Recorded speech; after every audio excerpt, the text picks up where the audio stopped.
Assalamualaikum warahmatullahi wabarakatuh. Saya Muhammad Rifani Supriyadi selaku pemateri pertama akan menyampaikan materi pengertian filsafat, objek filsafat, sudut pandang filsafat, dan aliran-aliran filsafat. Pengertian filsafat. Pengertian filsafat adalah ilmu umum dan asasi yang mengandung kebijaksanaan. Berfilsafat berarti berpikir sedalam-dalamnya terhadap sesuatu secara universal untuk mencari hakikat sesuatu tersebut. Materi selanjutnya, objek filsafat. Filsafat merupakan kegiatan pemikiran tinggi dan murni yang sebenarnya tidak terikat langsung dengan suatu objek. Tetapi karena ditinjau dari sudut isi dan substansinya dapat dibedakan menjadi dua, yaitu objek material dan objek formal. Objek material yaitu objek pembahasan dalam filsafat yang mencakup segala sesuatu, baik itu yang bersifat material konkret seperti manusia, alam, benda, binatang, dan banyak,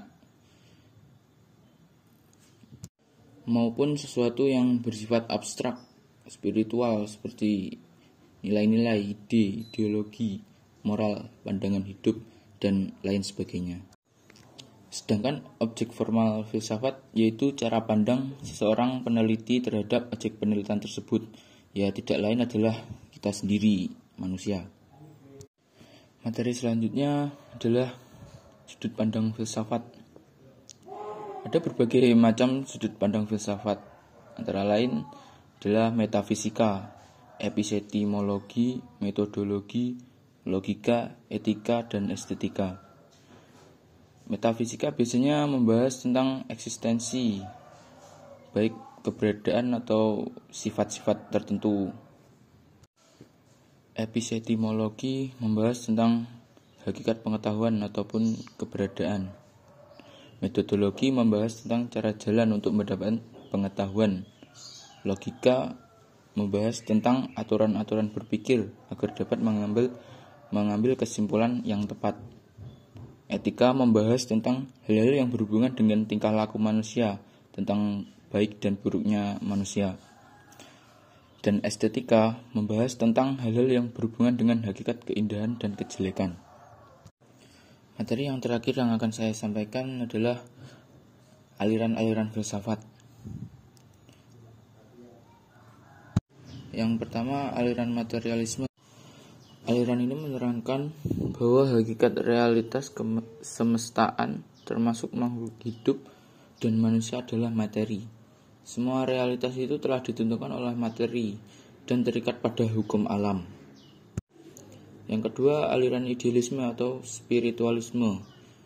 Aliran ini menjelaskan bahwa ide dan spirit manusia yang menentukan hidup dan pengertian manusia.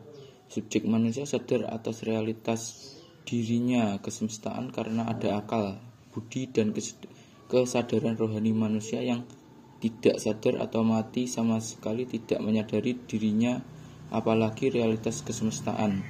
Jadi hakikat diri dan kenyataan kesemestaan adalah akal budi, ide dan spirit.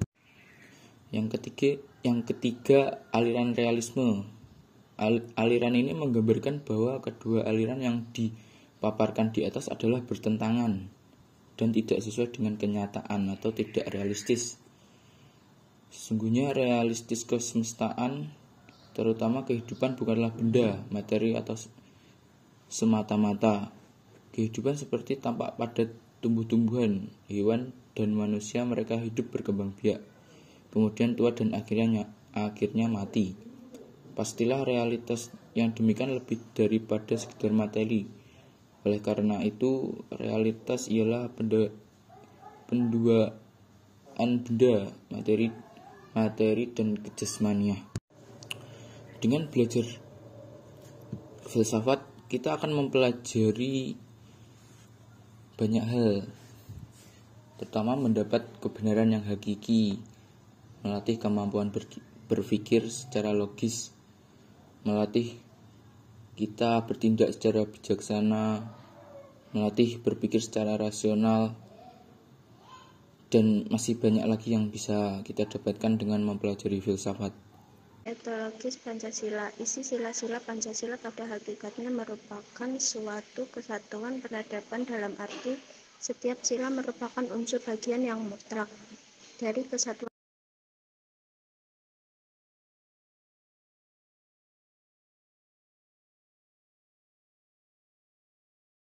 Saya akan melanjutkan materi dari Trifan. Yang kedua, filsafat Pancasila. 1. Dasar etologis Pancasila. Isi sila-sila Pancasila pada hakikatnya merupakan suatu kesatuan peradaban dalam arti setiap sila merupakan unsur bagian yang mutlak dari kesatuan Pancasila. Oleh karena itu, Pancasila merupakan suatu kesatuan yang majemuk tunggal, dengan akibat setiap sila tidak dapat berdiri sendiri terlepas dari sila-sila lainnya. Di samping itu, di antara sila satu dan lainnya tidak saling bertentangan. Kesatuan sila-sila yang bersifat organis tersebut pada hakikatnya secara filosofis bersumber pada hakikat dasar ontologis manusia sebagai pendukung dari inti isi dari sila-sila Pancasila, yaitu hakikat manusia monopluralis yang memiliki unsur-unsur susunan kodrat jasmani rohani, sifat kodrat individu makhluk sosial, dan kedudukan kodrat sebagai pribadi berdiri sendiri Tuhan Yang Maha Esa. Yang kedua, dasar epistemologis Pancasila. Dasar Pancasila sebagai suatu sistem filsafat pada hakikatnya juga merupakan suatu sistem pengetahuan. Sebagai suatu ideologi, maka Pancasila memiliki 3 unsur pokok agar dapat menarik loyalitas dari pendukungnya, yaitu yang satu, logos, yaitu artinya rasionalitas atau penalaran. 2, pathos, yaitu penghayatan, dan 3, ethos, yaitu kesusilaan. Dasar epistemologis Pancasila pada hakikatnya tidak dapat dipisahkan dengan dasar ontologisnya. Pancasila sebagai ideologi bersumber pada nilai-nilai dasarnya, yaitu filsafat Pancasila. Oleh karena itu, dasar epistemologi tidak dapat dipisahkan dengan konsep dasarnya tentang hakikat manusia.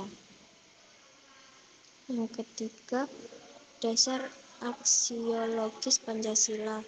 Sila-sila sebagai suatu sistem filsafat juga memiliki satu kesatuan dasar aksiologisnya, sehingga nilai-nilai yang terkandung dalam Pancasila pada hakikatnya juga merupakan satu kesatuan. Terdapat berbagai macam teori tentang nilai, dan hal ini sangat tergantung pada titik tolak dan sudut pandangnya masing-masing dalam menentukan tentang pengertian nilai dan hierarkinya. Misalnya, kalangan materialis memandang bahwa hakikat nilai yang tertinggi adalah nilai material. Kalangan hedonis berpandangan bahwa nilai tertinggi adalah nilai kenikmatan. Namun, dari berbagai macam pandangan tentang nilai dapat kita kelompokkan pada 2 macam sudut pandangan, yaitu bahwa sesuatu itu bernilai karena berkaitan dengan subjek pemberian nilai, yaitu manusia. Hal ini bersifat subjektif, namun juga terdapat pandangan bahwa pada hakikatnya sesuatu itu memang pada dirinya sendiri memang bernilai. Ini merupakan pandangan dari paham objektivitas. Selanjutnya adalah hakikat sila-sila Pancasila. Yang pertama, sila ketuhanan yang Maha Esa. Sila ketuhanan yang Maha Esa ini nilai-nilainya meliputi dan menjiwai keempat sila yang lainnya. Dalam sila ketuhanan yang Maha Esa, terkandung nilai bahwa negara yang didirikan adalah sebagai pengejauhan tahan tujuan manusia sebagai makhluk Tuhan yang Maha Esa. Yang kedua, sila kemanusiaan yang adil dan beradab. Nilai kemanusiaan ini bersumber pada dasar filosofis antropologis bahwa hakikat manusia adalah susunan kodrat rohani atau jiwa dan raga, sifat kodrat individu dan makhluk sosial, kedudukan kodrat makhluk pribadi sendiri, dan sebagai makhluk Tuhan yang Maha Esa. Yang ketiga, sila persatuan Indonesia. Dalam sila persatuan Indonesia, terkandung nilai bahwa negara adalah sebagai penjelmaan sifat kodrat manusia monodualis, yaitu sebagai makhluk individu dan makhluk sosial. Yang keempat, sila kerakyatan yang dipimpin oleh hikmat kebijaksanaan dalam permusyawaratan perwakilan. Nilai filosofis yang terkandung di dalamnya adalah bahwa hakikat negara adalah sebagai penjelmaan sifat kudrat manusia sebagai makhluk hidup dan makhluk sosial. Yang kelima, sila keadilan sosial bagi seluruh rakyat Indonesia. Nilai yang terkandung dalam keadilan sosial bagi seluruh rakyat Indonesia didasari dan dijiwai oleh sila ketuhanan yang Maha Esa, kemanusiaan yang adil dan beradab, persatuan Indonesia, dan sila kerakyatan yang dipimpin oleh hikmat kebijaksanaan dalam permusyawaratan perwakilan. Sekian materi tentang Pancasila sebagai sistem filsafat. Semoga bermanfaat. Terima kasih. Wassalamualaikum warahmatullahi wabarakatuh.